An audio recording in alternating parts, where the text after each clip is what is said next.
Just over there, sheltered under the lee of that mountain, lies the world's most surprising resort, home to Saudi princes, Hollywood stars, European royalty, billionaire tycoons, multi-millionaire footballers. Their combined wealth adds up to more than most South American countries. But it's where this is that might surprise you most. It's not Malibu or Monte Carlo. It's not Barbados or Bora Bora. No. That, my friends, hold on to your designer sunglasses, is Marbella.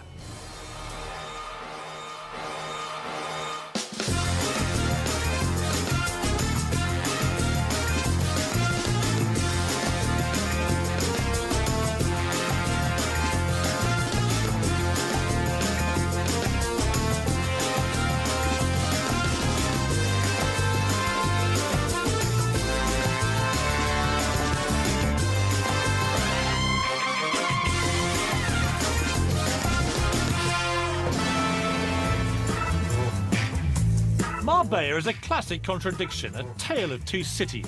You'll probably know one of them from the tabloids. Costa del Crime.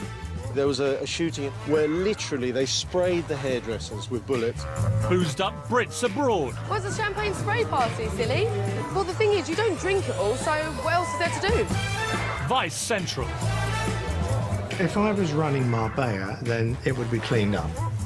But there's more to this town than binging Brits, wannabe wags and drug-fueled gangs. It's not Iron Napa. I'm going to show you a Marbella you may not even know exists. One that's not so much Costa del Crime as cost a hell of a lot.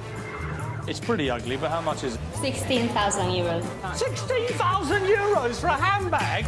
It's stuffed with million-pound mansions. We don't like big houses. You don't like big houses? What's this? Overflowing with luxury boats, oozing with flash cars, and has more than a few resident billionaires to go with them. This has got to be 10 million quid's worth, hasn't it? Could be.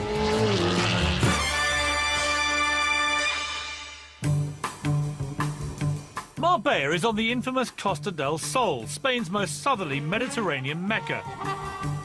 With over 300 days a year of glorious sunshine, it's hardly surprising this bit of coast is so popular with us Brits. 300,000 live here, and a further 2.5 million visit every year.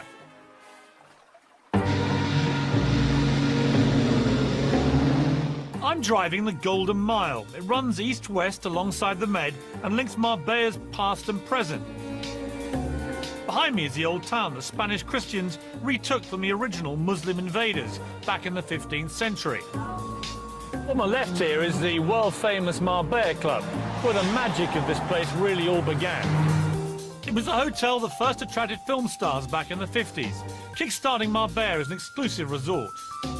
Up here you have the mosque that was built by King Fahd of Saudi Arabia as a gift to the local people. And tucked up there you have the famous White House, which again King Fahd built as his summer residence. The Saudis still come every summer, spending millions on their annual holiday. All along here is Gulf Valley. There are more courses per head in Marbella than anywhere else in the world. And tucked away behind those trees, suitably furtive, is Milady Palace, where he or she can indulge their wildest fantasy. And if you're wondering why it's called the Golden Mile, well, there's one very good reason. Square metre per square metre, this place is more expensive than even London's Mayfair. If Marbella were a goose, then this really is the golden egg. So what kind of person has a home here? And just how rich do you have to be to live on the front row? I've been invited to take a look inside L'Oriana, reputedly one of the most impressive of Marbella's mega mansions. My guide is John Davis. John, how are you? Welcome. Welcome to L'Oriana. I'm looking forward to this. John is a property developer who creates these seafront havens and manages them for the wealthy owners. Wow, look at the chandelier. I mean, let's cut to the quick here. What would that cost? About £150,000. And what about this sort of tapestry here? That's a very special one. There's 3 of those in the world, and that's got over 1.25 million stitches a square metre. And what would that have cost? I think it's valued between 350,000 400,000. Wow. But that's just chicken feed. The rest of the carpets in the house cost a whopping £2 million. Thank goodness I didn't step in anything on the way. I'm I'm not allowed to tell you who owns this place. Suffice to say, he's a British Knight of the Realm who's worth more than the Queen. And yet he only comes here for his summer holidays. The rest of the year, he lets it out. The colours are good today with the sea. Beautiful, absolutely beautiful.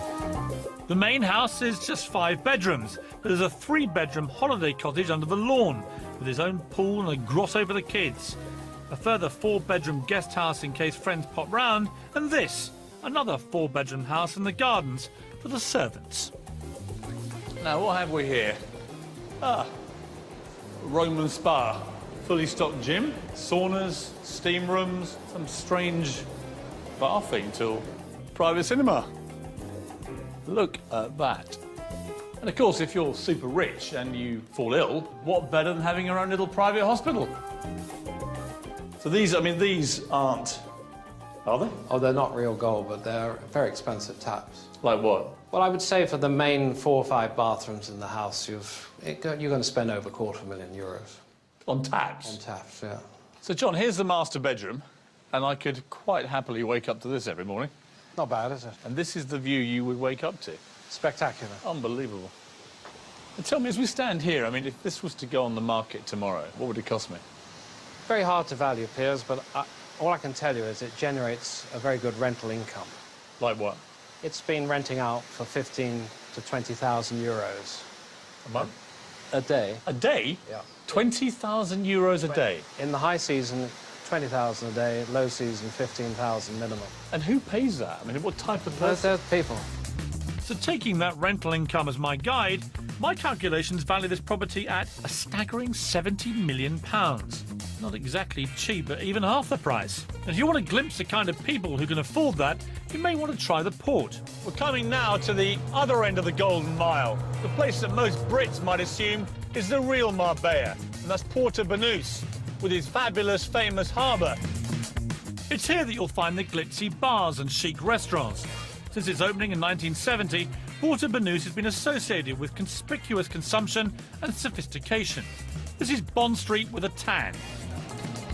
The port reflects an insatiable desire to be admired around here. And simply having a few million quid in the bank is nowhere near enough, because the bigger your boat, the nearer you want to park it to the restaurants. The more expensive the wardrobe, the more you have to dress up and show it off.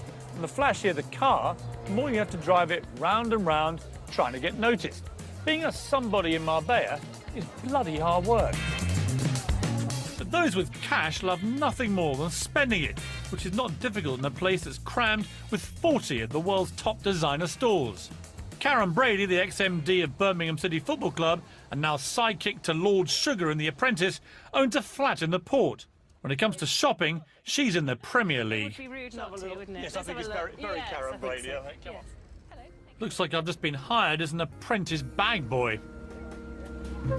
And just when I thought we couldn't possibly shop anymore, Fendi, now this has to be right up your street. I do like Fendi, I have to say. You know, I've got 1 or 2 little Fendi pieces. So, I bet you have. yeah, no, it has to be said. I mean, I haven't seen a price tag yet. How much is all this gear? I think, Piers, if you have to ask the price, you can't afford it. but what all the wags really come here for is a quality handbag, no matter what the price.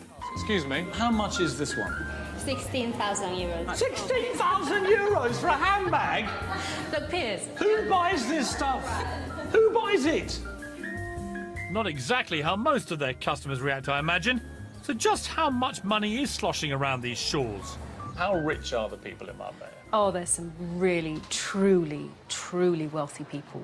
And lots of people that want to be close to the glamour. That's why they come to Marbella. That's why they're down in the port, they're in the shops. And they're all just here nosing around, Yeah. seeing what's going on. You've got one side of it, which is very elegant, beautiful homes to live in, wonderful shops. Then on the other side, you've got the stag do's, the hen do's, the people staggering out of clubs at 5 o'clock in the morning. But actually, both sides are quite fun. You know, it's the Euro trash element of Marbella. So part of it's Euro and part of it's trash. Exactly.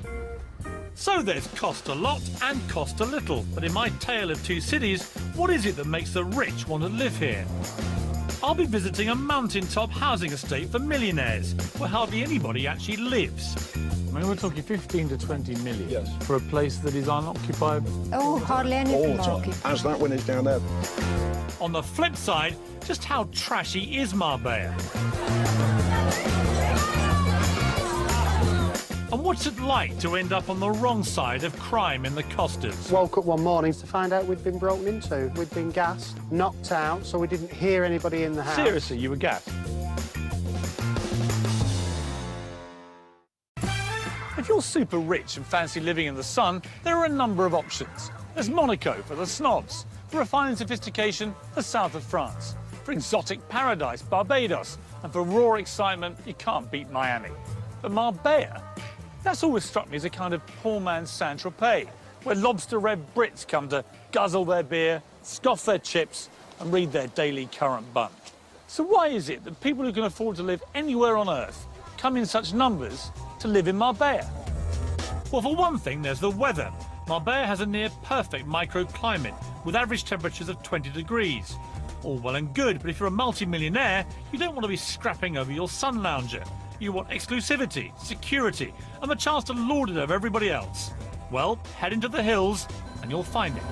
Down there is La Zagaleta, one of the most exclusive housing estates in the entire world. For starters, an average plot here will set you back a cool 4 million quid. A pretty penny for a chunk of hillside. But once you've built your luxurious mansion, you can probably expect to double your investment at the very least. It seems some places are just recession-proof. Construction is frenetic here, and property values rising all the time. It measures 2,200 acres and has 50 kilometres of road crisscrossing it. It also boasts 2 golf courses, stables, tennis courts, a bowling alley, a gourmet restaurant and a nightclub. But here's the weird thing about it. Most of the houses there remain empty all year long. Their owners only use them for about 2 weeks of the year, which I guess makes it Butlins for the billionaire.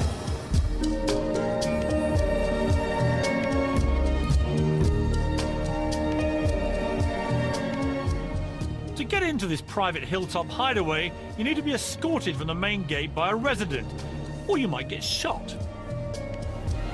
It's the little things like 24-hour armed security, dog patrols, CCTV, and a barbed wire perimeter fence to make a multi-millionaire feel secure. Inside, resident Graham Fisher is waiting to guide me the 3 kilometres to his particular slice of mountainside, where he lives with his wife Barbara, when they're not back at their Barbados residence, that is. Oh my God, look at the view. That's incredible. Isn't it? Well, that's why we bought this house, because that was the view.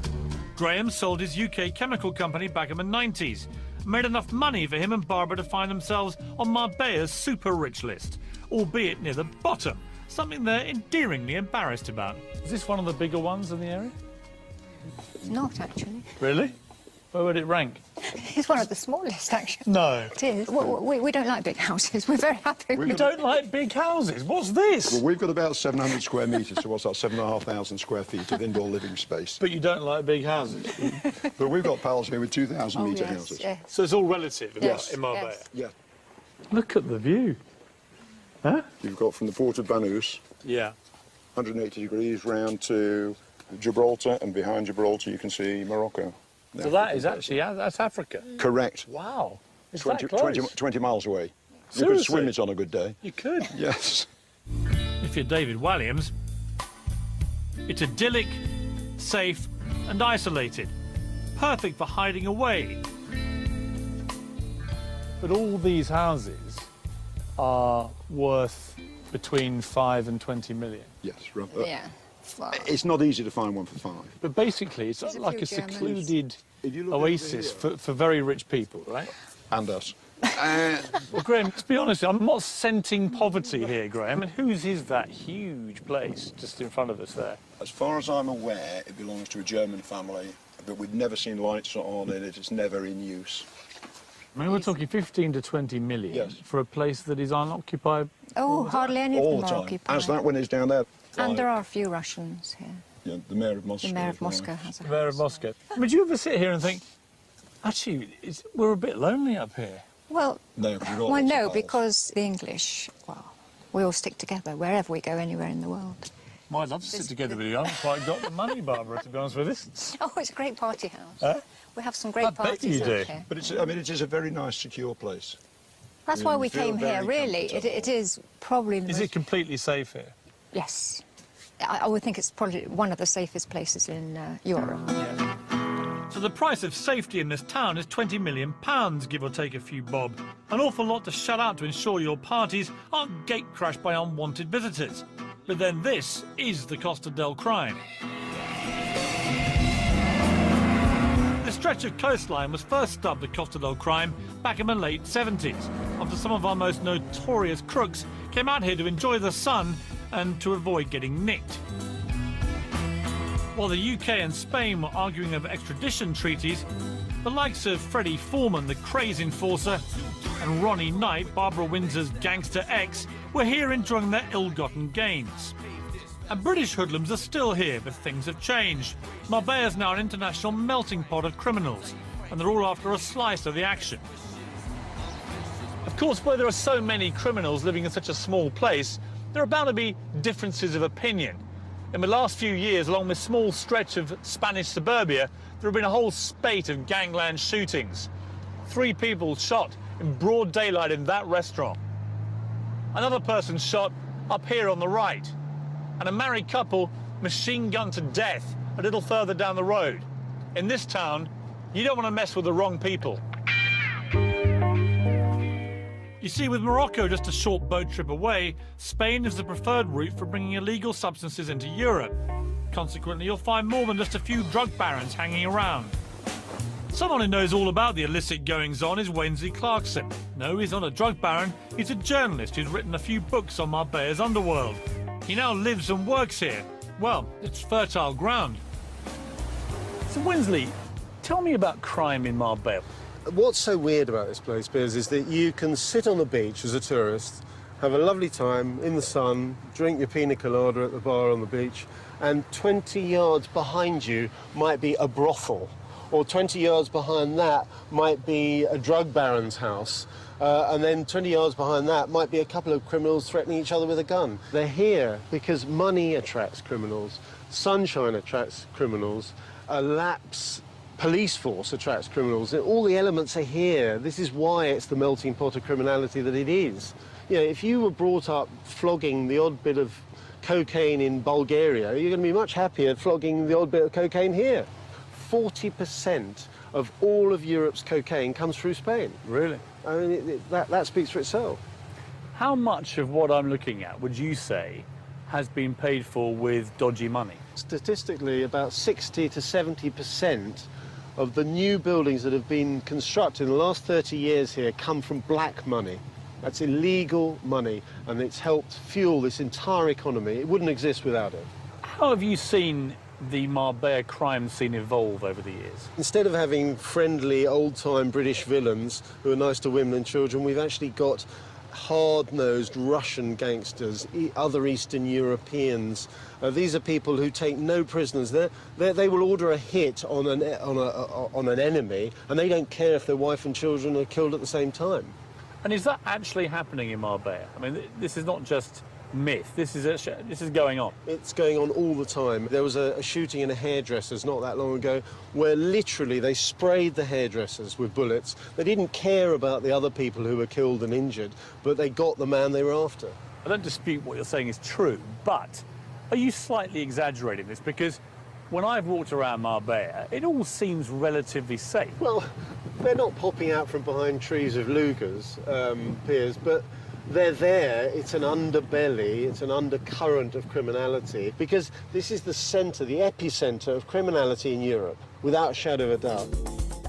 Perhaps I'll give that haircut a miss.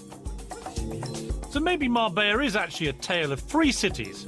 The millionaires, the boozy Brits, and the criminals. Except you don't really see the drug deals and corruption going on. Or do you? In times gone by, Marbella's dirty dealing wasn't always consigned to the shadows. This is a €500 note, or as they call them over here, Osama bin Laden's. Because although 40% of the EU's entire supply allegedly passes through Spain, you never actually see one. And the reason for that is that most of these out here get passed like this, under tables. Black money deals were the order of the day during Marbella's unprecedented 15-year building bonanza, which began in the early 90s when property prices went crazy. The boom was fueled by corrupt mayors and officials who granted thousands of illegal permits to build on restricted land.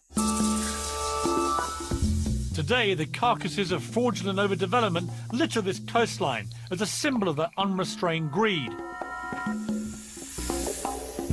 In a town with an oversupply of houses and hit by a recession that left failed businesses strewn everywhere and 3 of Marbella's top hotels going under, prices fell by almost 25% along this coast. It's left thousands of Brits who bought into the idea of a dream place in the sun seriously burnt. In the end, 3 mayors went to jail and the whole Marbella council was disbanded. So you'd imagine they'd be burning effigies of a terrible trio. Well, not quite. The most notorious of the jailed mayors, the late Jesus Hill, is revered by locals as a modern-day Robin Hood, who created the thriving Marbella of today. Michelle and Stephen Eusden explained to me the alternative view of the corruption. They came here with next to nothing, started an expat newspaper from scratch, and judging by what's in their garage, have done rather well for themselves. Michelle, looking magnificent, if you don't mind me saying. Thank you. The greatest nails I think I've ever seen in my life. Take me back to when you first came to Marbella. What was going on here then? At that time, we were just at the end of the last recession. It was just starting to recover. There was still a lot of property here that was half-built, never finished from the previous recession.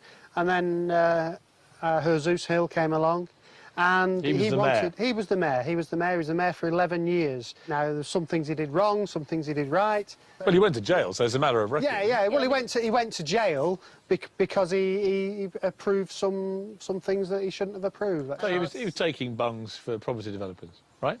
Yes, and also... In millions and millions of euros. Yes. So actually...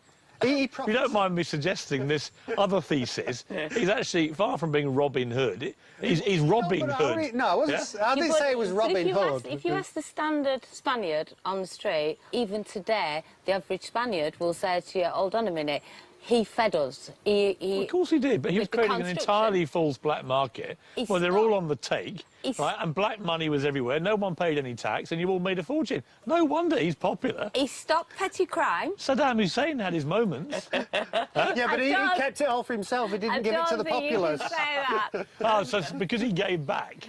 He's a hero. No, he's not a hero, but at the end of the day, his heart was in the right place, let's say. He was trying to promote Marbella. He kind of set the standard, though, for a series of unbelievably corrupt mayors. I mean, the whole place was swimming in dodgy cash, wasn't it? You can't say that. You have got... I can say that, it's true. You've got... They're all in jail. How many Spanish... They're not all in jail. Sorry, Michelle. They're not all with in respect, how many Marbella mayors were residing at King Juan Carlos's pleasure?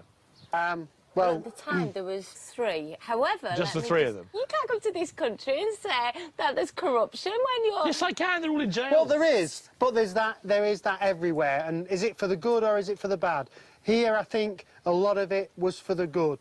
Of course, ironically, he then spawned with his behaviour the arrival of some pretty heavy criminal gangs. I agree with you. Gangsters. Yeah. And you yourselves, in the end, fell victim to these people. Yes. What was that? Well, I woke up one morning feeling very groggy and with a thick head, and I went downstairs to find out we'd been broken into, and subsequently realised that we'd been gassed, knocked out, so we didn't hear anybody in the house. Seriously, you were gassed? Yes. Seriously. They actually put the gas through the air conditioning units. That's how they get it in the house. We believe it comes from Eastern European, and it's something that their special services used to use. We were fortunate. At the same night that we were actually gassed, a very wealthy Spanish client of ours was done in the same area, and they actually woke her up at gunpoint, her and her husband, and they had to empty the safes. So I thank God we got away, but it was a warning. Scary stuff. But to add to the mix of multi-millionaires, criminal gangs and corrupt mayors, there's a new breed of visitor to Marbella, the boozed-up, binging Brit. But just how bad are their antics? Non-boozed-up Brit Max Clifford does some straight talking. I mean, we've noticed young prostitutes, drugs being openly sold. And I hit the millionaire's playground to find out how they really like to burn their cash. You are clearly stinking rich. Is it impertinent to ask how much this cost you? Yes.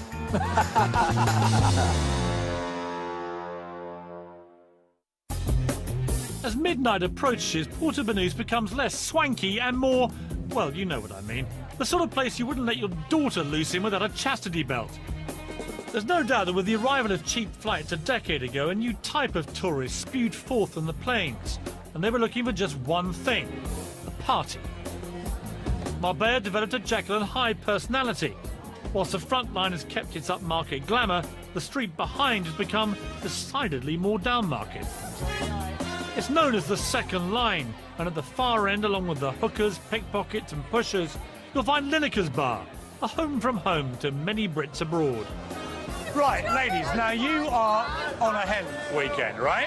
Who is the lucky hen? You are, right. Why have you come to Porto Banús? Because it's classier than most places and we're classy ladies. Wait a minute, it's classier than most places and you're classy ladies. Ladies, with the greatest of respect, you're wearing weird tutus. It's a one-off though. So do you really think it's a classy place here? Yeah, it is. Where are you from? Now I know what you mean. The nice one though. What do you think of this place, Lineker's? It is cheesy. You see, even though it may be cheesy, I can't wait to get in there. Yeah, it is. Who would you be most excited to see here? They clearly have impeccable taste. This place has suffered a crate load of criticism for lowering the tone of the port. But after tonight, I can't see what all the fuss is about. An absolutely crazy place, and yet, I have to say, undeniably good fun. They're all having a great time in there. I mean, look. Actually, maybe not. The Lineker behind Lineker's is Wayne, once famous simply for being the cheeky younger brother of Gary. He's now famous for being the tax-evading younger brother of Gary, who went to prison and then came out to create a string of boozers, nightclubs and strip joints that stretch across the Med and beyond. It's definitely fun here, isn't it? No question. Wayne's not exactly Mr. Popular with Marbella's elite, thanks to the party-hungry clientele he brings to town. So wait, do you make any apology to the smart set of Marbella? I think you have brought this place crashing to its knees down market. Do you make any apology? No, none at all. What Lineker's has done for the port has not lowered the clientele. It's brought a new clientele to the port, a more down-to-earth clientele, and a great crowd. And fortunately for Lineker's, it's turning towards the crowd that we want. You know, we'll go through sort of 15,000 bottles of beer over a weekend. 15,000 bottles of beer? Over a weekend. Do you think the media caricature of Marbella is, and Porto Banús in particular, is unfair? It's a high-profile place. It's a busy place, and what sells stories, you know, muck sells stories, isn't it? So they're going to look at that side of things. Are you happy wallowing in muck? Oh, where there's muck, there's money, Piers. I mean, do you think you've made Porto Banús more accessible to the British working-class man and woman? That's exactly right, Piers. So Wayne Lineker's message to the rich and famous of Marbella is... Do one. So, no room for the toffs in Wayne's world. I'm not exactly sure they're rushing to be at his side, are you? But whilst the drunken hoi polloi might be confined to just one short street in Porto Banús, it's one street too many as far as many Brits living the dream here are concerned. It's the hottest conversation in town as they sit in their bougainvillea-clad villas or stroll the lush golf course. Public relations guru Max Clifford and his gated community friends seemed positively militant when I caught up with them for afternoon tea. This strikes me, we're all sitting here having an absolutely quintessential English tea. And it kind of suits all of us. Tea, 5 o'clock in the afternoon, when Bob's been golfing and we've been swimming and the girls have been shopping, yeah, or having their nails done. It is lovely here. I mean, I have to say, though, this is about as far removed from Porto Banús at night time. Marbella is a weird contradiction of areas, isn't it? Porto Banús is like Soho is to London. Yes. You can come out of the theatre in the West End and go to a beautiful restaurant, or you can go into the streets of Soho where there's drug addicts and prostitutes and whatever. It's the same here. Does that concern you as a long-term Marbella resident? If I was running Marbella, then it would be cleaned up. There would be police presence, it would be altogether different. What would you do? Would you Get shut rid down of- bars like Lineker's? Well, I would make sure that they were carefully controlled. I mean, in terms of people wanting to go out and have a drink, absolutely fine. But it's all that goes with it. I mean, we've noticed increasingly young prostitutes, drugs being openly sold. It can be cleaned up, and it could be cleaned up very easily. I mean, they approached me 2 or 3 years ago about doing PR down here. And all right, they couldn't come up with the money. But I made it very clear to them that these were issues which had to be addressed and had to be sorted out. What do you charge these days to clean up a very badly tarnished reputation? I told them that it would be a minimum of 2 years at £25,000 a month. Right, here's a cheque. Right, that's my vote sorted. Max for mayor. Back in the 50s, when this town first became a tourist destination, there were no image problems, because there was only one place to stay. European blue-blood playboy Prince von Honlo turned a rustic farmhouse into the hideaway Marbella Club Hotel, with the express intention of offering it as a chilled-out alternative to the razzmatazz of Saint-Tropez for his aristocratic chums and glamorous Hollywood friends. There was a time when the only telephone on the coast was here at the Marbella Club Hotel, which meant the likes of Jimmy Stewart, Cary Grant and Audrey Hepburn might all be in the same queue waiting to call home. This hotel still has an aura of chic discretion about it, with 23,000 trees in the garden and individual private villas, making it easy for stars to come here and stay without anyone knowing about it. Just a week ago, desperate housewife Eva Longoria slipped inside and stayed in one of his £3,500 suites. The paparazzi were nowhere to be seen. Step next door into the Villa Tiberia restaurant and you'll still find the glamour and sophistication associated with Marbella of the 50s, a time when elegance and wealth kept itself to itself. Definitely very classy. But down on the port these days, it's more, if you've got it, flaunt it. And there are plenty of new money types who do. Well, if you've made a few million, why keep it to yourself? And if you really want to flash the cash, then head up the Ronda Road into the hills and burn some serious money with Marbella's top players. This is the Ascari Race Resort, a private club with a paltry joining fee of just £150,000. The multi-millionaire petrolhead who built this place largely for his own amusement also designed and manufactured this little plaything to go with it, the £250,000 Ascari supercar. Klaus Vort is the 58-year-old high-tech inventor and one of Marbella's richest residents, whose money fuels it all. And his latest invention to make himself even richer is a finger scanner that's impossible to fool. It's all about fingerprints, right? It's not fingerprint. What is it? It's a radio scan of your 7th layer inside your finger. It's like something out of Star Trek. There's a good reason for all this security. My God. These are Formula One cars, These right? are all Formula One cars. All of them have been used in Formula One races. Proper Formula One cars. I'm now inside the most expensive toy box in the world. This has got to be 10 million quid's worth, hasn't it? Could be. What was your vision for this place?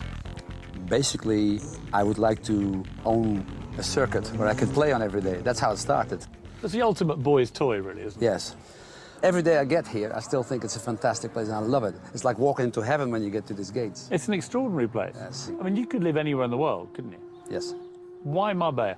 I think Marbella is vastly underrated. I think it's a fantastic place. Need to be in Western Europe on a regular basis. So this is only 2.5 hours flight from London or from Amsterdam, whatever. So it's easily accessible. I mean, with the greatest respect, Klaus, you are clearly stinking rich. Is it impertinent to ask how much this cost you? Yes. But it's a lot.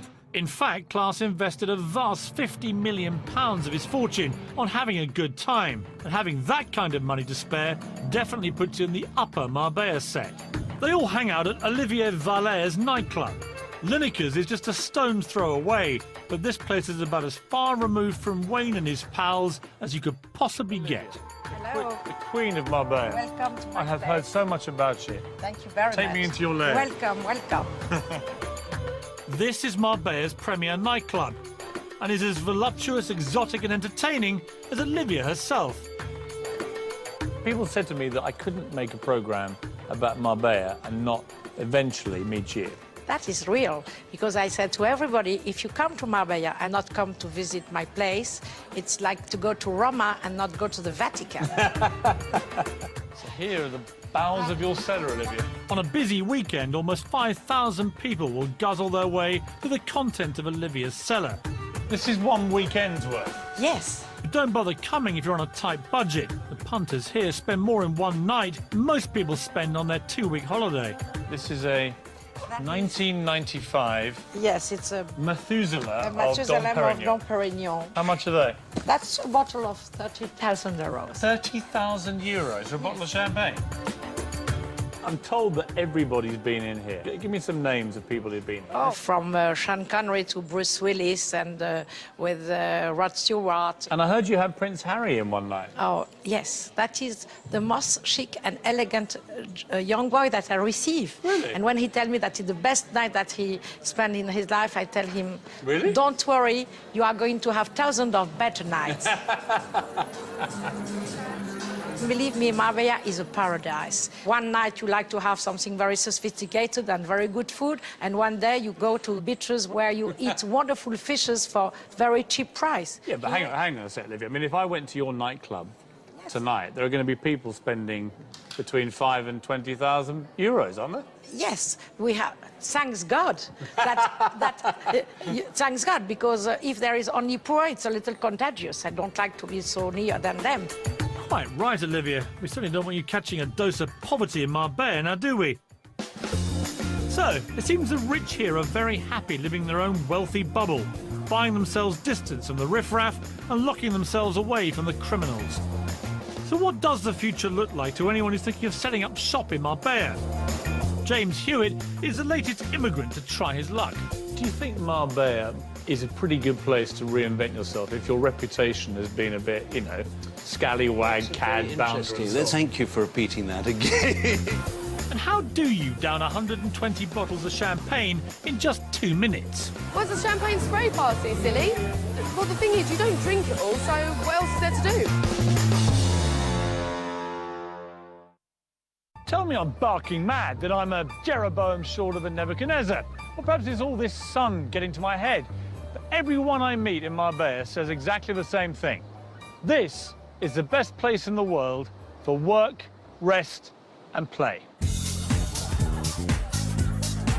But most people don't come here to work or rest, really. They come here to play in the sun, sea and sand. Oh, and also the giant red cups full of champagne as well. Here at Nicky Beach, I'd arranged to meet Bianca Gascoigne, daughter of football legend Paul Gazza Gascoigne, to have a quiet chat about the new Marbella. Well, quiet-ish. Now then, Bianca, here we are in your natural lair. Of course, yes. Nicky's Beach. Absolutely. Marbella. Seems to be a load of people over there Yes. just spraying champagne. Yes. Where's the champagne spray party, silly? What's that? Well, a champagne spray party is basically, it says what it is on the tin. It's a party spraying champagne. So they're all buying champagne? They're all buying champagne, For how yes. I'm not too sure, because obviously... Well, let's have a look. In a big group, obviously you So have... here we are, look. Yeah. The champagne here, Yeah. a Magnum of Cristal, Yeah. 1,945 euros. Yes. And this lot are spraying it all over each other. Yes. I mean, that's the most senseless waste of money I've ever seen in my life. And I thought the same. I thought the same. Basically, last time I was girls, we had 120 bottles of champagne. Well, the thing is, you don't drink it all, so what else is there to do?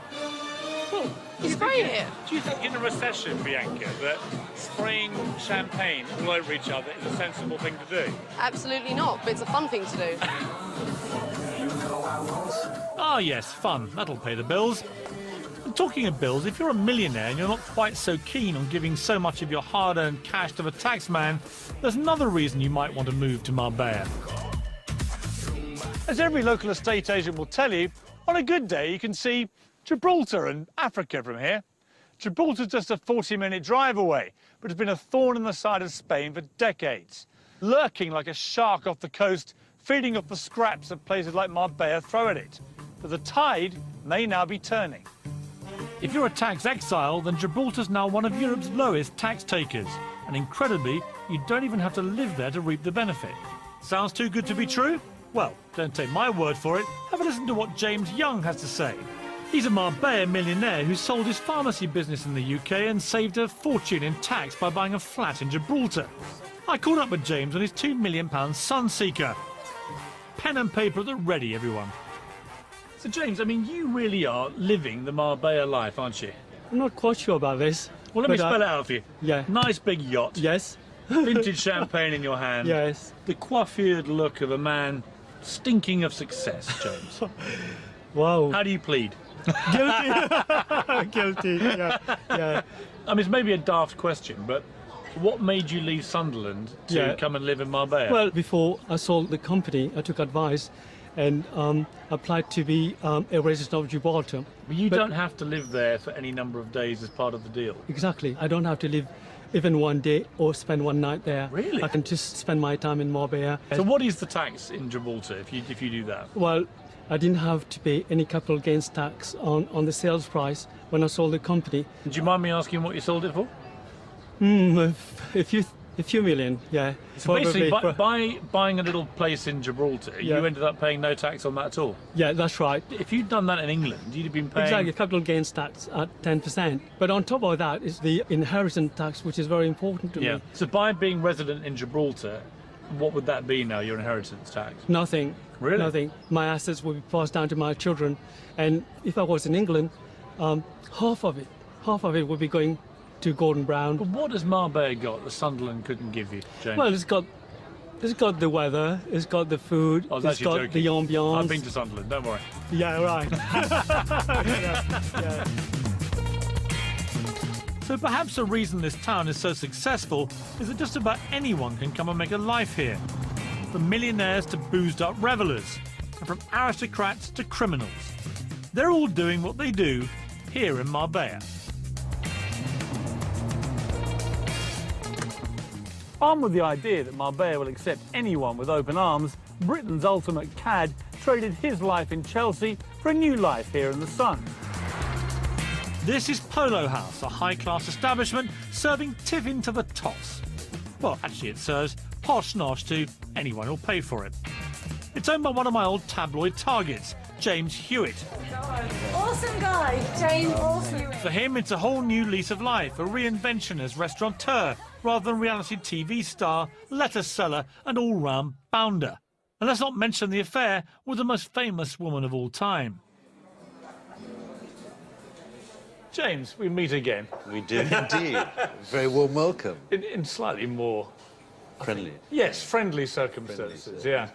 Do you think Marbella, more than most places, is a pretty good place to reinvent yourself if your reputation has been a bit, you know, scallywag, That's cad, very bounder interesting. and so That's on? a very... Thank you for repeating that again. Scallywag, cad, bounder.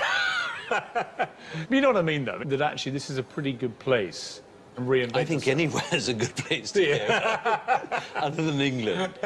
No, I wouldn't have chosen it for any other reason than it had potential for developing a new business. Is it a big risk for you? Oh, yes. Huge risk. I mean, last year was quite worrying. I mean, worst possible time to launch a place like this, I would have thought. Well, I mean, one probably wouldn't have done it had one realised that the credit crunch was coming. How much of a draw here are you, personally, do you think? I hope very little. Because what I hear is that all the ladies in town No, you love are coming... joking. No, I'm serious. You are joking. No, You are really like coming along here to meet James Hewitt, which obviously I find quite baffling, but it's true. Well, thank you for that. Well, no, I'm not going to kid myself. I mean, you know, I think that people are intrigued. I mean, I don't think it's necessarily me, but it's the person that they've read about or heard about. But I hope they find when they've been here that they like the place and they come back. And is there a lady in the life of James Hewitt at the moment? No. No? No. No time. No time. I mean, would it be a dream of yours that you could be remembered, perhaps, as James Hewitt, a successful restaurateur, rather than James Hewitt, ex-lover of Princess Diana? I mean, you can't sponge history, so... But excuse in me. terms of an aspiration for you personally? Yes, I mean, I'm trying to, you know, I have moved on. I'm going to continue to move on. And if that is accompanied by success, then I would have no complaints. Good luck. Thank you.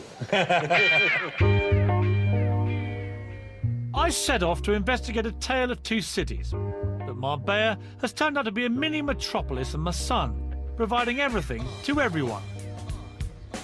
Try and quantify exactly why so many people flock down here, and you'll be sipping your G&Ts for several days to come.